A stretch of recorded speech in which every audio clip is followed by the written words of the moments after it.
Hi friends!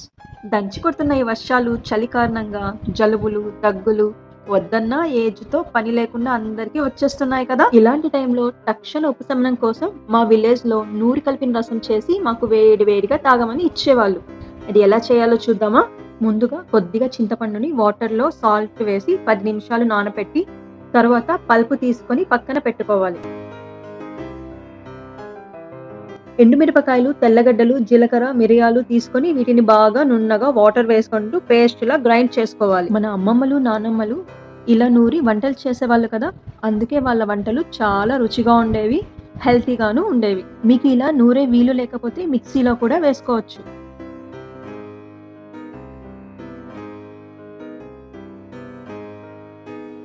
ఇలా నూరగా వచ్చిన మసాలా ముద్దని చింతపులుపులో వేసి చేతితో బాగా కలుపుకోవాలి.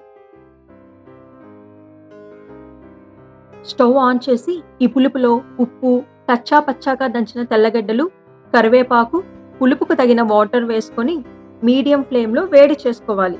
గమనించుకోండి, మీడియం ఫ్లేమ్‌లో మాత్రమే పెట్టి వేడి చేసుకోవాలి. రసం తెల్లిపోకుండా జస్ట్ ఇలా బురుగు కట్టే వరకు ఉంచి స్టవ్ ఆఫ్ చేసేసి పైన లిడ్‌తో క్లోజ్ చేసేయాలి. 2 మినిట్స్ తర్వాత మూత ఓపెన్ చేసి వేడి వేడి రసంను అన్నంలో వేసుకొని తినటమే. మేమైతే ఇలాగే ఉత్తి రసం కూడా తాగేవాళ్ళం. ఫ్రెండ్స్, ఈ వీడియో మీకు నచ్చితే సబ్స్క్రైబ్ చేసి షేర్ చేయండి. Thanks for watching.